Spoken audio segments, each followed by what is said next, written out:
दोस्तों, अपमान एक ऐसा शब्द है जो किसी को भी स्वीकार नहीं है, बल्कि आजकल तो बच्चे तक छोटी छोटी बात पर खुद को अपमानित महसूस करने लगते हैं। जीवन में कई बार ऐसी स्थिति उत्पन्न हो जाती है जब हमें किसी के द्वारा किए गए अपमान को सहन करना पड़ता है। कई बार अपनी की गई गलतियों के कारण तो कई बार बिना बात के भी अपमान होना पड़ता है। हालांकि अपनी गलतियों के लिए हुए अपमान को इंसान सह लेता है, लेकिन कई बार बिना किसी गलती के भी सबके सामने अपमानित होना पड़े तो सहन करना मुश्किल हो जाता है। परंतु आज भी ऐसे कई लोग हैं जो किसी के द्वारा किए गए अपमान का बदला नहीं ले पाते हैं। क्या आपका नाम भी ऐसे लोगों में शामिल है?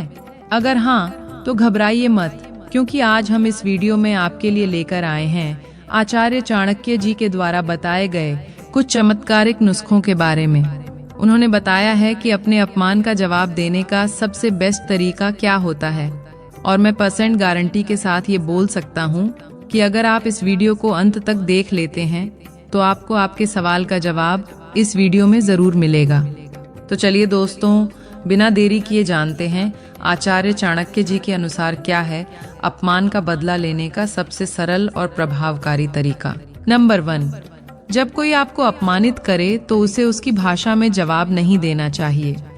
दोस्तों, अगर हमें किसी पर बेवजह अपमानित होना पड़ रहा है तो ऐसे में कई लोग तुरंत ही अपने अपमान का उसी भाषा में जवाब देना शुरू कर देते हैं और कई लोग चुप होकर बर्दाश्त कर जाते हैं।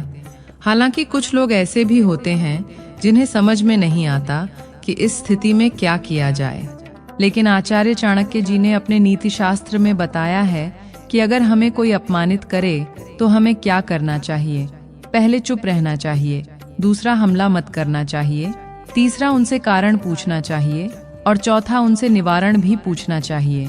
दोस्तों, अगर सामने वाला हमें अपमान का कारण बता रहा है और उचित कारण और उदाहरण भी दे रहा है तो जो भी कुछ कह रहा है उसे हम फॉलो करेंगे और उसे धन्यवाद भी देंगे। परंतु चाणक्य जी ये भी कहते हैं कि अगर कोई शत्रु आपसे अधिक शक्तिशाली है तो उससे उसके अनुकूल चलकर और दुष्ट स्वभाव के शत्रु को उसके विरुद्ध चलकर समझदार वाले शत्रु को विनय और बल से नष्ट दिखाया जाता है। इसीलिए हमेशा इन बातों का ध्यान रखें। दोस्तों, चाणक्य नीति के अनुसार हमें जिंदगी में 3 लोगों से अपमानित होना पड़ता है। उनके नीति के अनुसार इन 3 लोगों को हम कैसे उनकी औकात दिखा सकते हैं उसे गहराई से समझेंगे। ये 3 लोग हैं। नंबर 1, सबसे बड़े। नंबर 2, आपके बराबर वाले व्यक्ति। और नंबर 3, आपसे छोटे। पहले बात करेंगे जो आपसे बड़े हैं। दोस्तों, यह लोग आपके पिता, गुरु, बॉस या आपसे ज्यादा सफल लोग भी हो सकते हैं। ये लोग कभी कभी हमें अपमानित महसूस करवा सकते हैं, लेकिन इनकी बातों को हमें गहराई से समझने की कोशिश करनी चाहिए। नंबर 2, आपके बराबर के लोग। दोस्तों, इनकी श्रेणी में आपका कोई दोस्त, सहयोगी या कोई रिश्तेदार भी हो सकता है। पहले तो हमें सही और गलत में फर्क पता करना आना चाहिए। यानी कि अगर कोई आपको अपमानित कर रहा है तो यह आपकी भलाई के लिए है या आपको नीचा दिखाने के लिए। अगर कोई भलाई के लिए बोल रहा है तो उसकी पॉजिटिव साइड को एक्सेप्ट करना चाहिए और जो बदलने लायक है उसे अपने जीवन में जरूर बदलना चाहिए और उसे अपने सफलता की सीढ़ी बनाकर जिंदगी में आगे बढ़ते रहना चाहिए।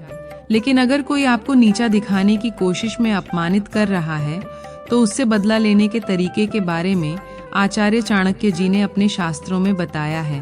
नंबर 1, मानसिक संतुलन। दोस्तों, मान लीजिए सामने वाले ने आपको कोई चुभती हुई बात कह दी और आप एकदम से गुस्से में आ जाएंगे और मानसिक संतुलन को खोकर कोई ना कोई बात जरूर कह देंगे, पर बाद में जाकर आपको पछताना भी पड़ सकता है। इसलिए अगर आप वाकई में किसी को नीचा दिखाना चाहते हैं तो धीरज रखिए। अगर आप धीरज रखेंगे तो सही समय लगेगा, लेकिन आप सामने वाले को गहरा जवाब दे पाएंगे। वजह ये कि आप इस समय जो मुंह में आया वही बोल देते हैं। नंबर 2, वाणी का संयम। दोस्तों, इसमें सामने वाले को नीचा दिखाते समय आपको उनके परिवार के बारे में कुछ अपशब्द नहीं कहना चाहिए और माँ और बहन के बारे में कोई आपत्तिजनक बात या गाली नहीं देनी चाहिए। नंबर 3, दोस्तों, इसमें भी 2 पॉइंट आते हैं। पहले ऊंचा दिखाकर नीचा दिखाना और दूसरा नीचा दिखाकर ऊंचा दिखाना। दोस्तों, पहले हम जानेंगे ऊंचा कर नीचा दिखाने का तरीका। चलिए दोस्तों, एक उदाहरण के माध्यम से समझते हैं। मानो कि आपका कोई दोस्त आपको नीचा दिखाने के लिए ये बोल रहा है कि तू पढ़ाई में मुझसे बहुत पीछे है, तू ये खाने से तेरा बुद्धि बढ़ जाएगी और वो करने से तू क्लास में टॉप करने लगेगा। अगर ये सब करने से भी तेरा पढ़ाई अच्छा नहीं होता तो एक काम करना, अपना पढ़ाई छोड़ देना। दोस्तों, यहाँ पर पहला तरीका होता है ऊंचा दिखाकर नीचा दिखाना। तो आप उन्हें ये कह सकते हैं, भाई तुम एकदम सही कह रहे हो, तुम बहुत अच्छा पढ़ाई करते हो और तुम्हारे परिवार में भी सब लोग क्लास में टॉप ही करते होंगे और मेरे ख्याल से सब लोग ऊंचे ऊंचे पद पर भी होंगे और सबके सब करोड़पति और अरबपति होंगे। इसलिए तुम्हें और तुम्हारे परिवार के लोगों को जिंदगी में आगे बढ़ाने के लिए किसी काबिलियत और मेहनत की तो जरूरत नहीं पड़ती होगी।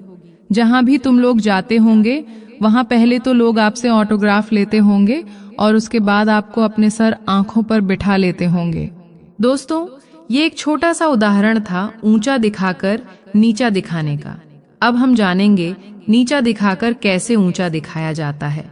तो आप उन्हें ये कह सकते हैं, भाई तुम एकदम सही बात कह रहे हो और तुम्हारे बारे में मुझे सबसे अच्छा लगता है कि तुम पूरे विश्व को ही अपना परिवार मानते हो, एकदम वसुधैव कुटुंबकम।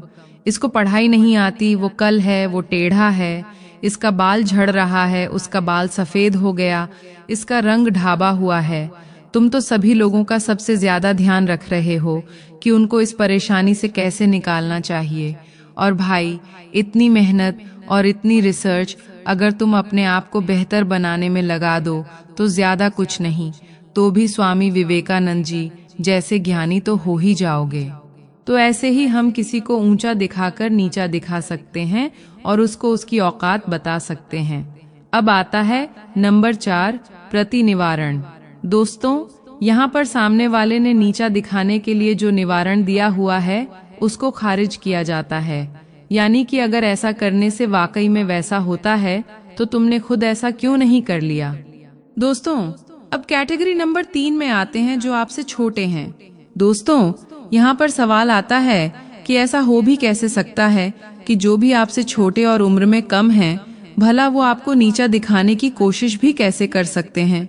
दोस्तों, इन लोगों को आप ऐसे समझ सकते हैं कि जो लोग अपने जिंदगी में कुछ बड़ा हासिल नहीं कर पाते हैं और जो उनको जिंदगी से मिला है उसको लेकर उनके अंदर वो ग्रैटिट्यूड नहीं है, खुशी नहीं है, और जो लोग अपने नजर में गिरे हुए होते हैं अक्सर वही लोगों को सभी में कमियां नजर आती हैं। ये लोग ऐसे अपमानित करते हैं कि अगर आप थोड़ा हेल्दी हो तो वो ये बोलेंगे कि आप ज्यादा मोटे हो गए हैं। अगर आप महीने में भी फिट होकर उनके सामने आ जाओगे वो लोग फिर भी आपसे कुछ न कुछ कमियां निकाल देंगे।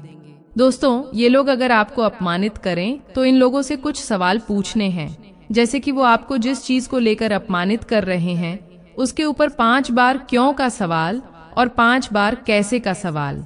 यानी कि ये ऐसा है तो क्यों है और कैसे इसको सही किया जा सकता है।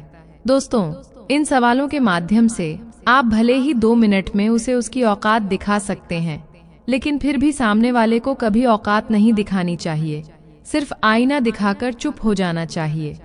Rule number 4।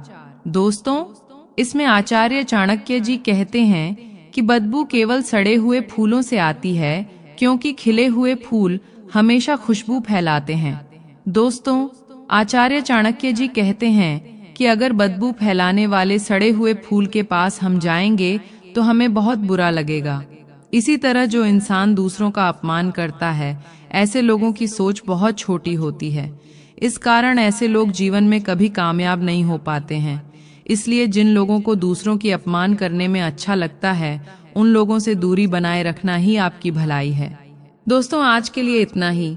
अगर इस वीडियो में आपको कुछ सीखने को मिला होगा तो चैनल को शेयर, सब्सक्राइब और लाइक जरूर करें। फिर मिलेंगे अगले वीडियो में कुछ नया सीखने के साथ। तब तक के लिए आप खुश रहें, सबको खुश रखें। जय भारत।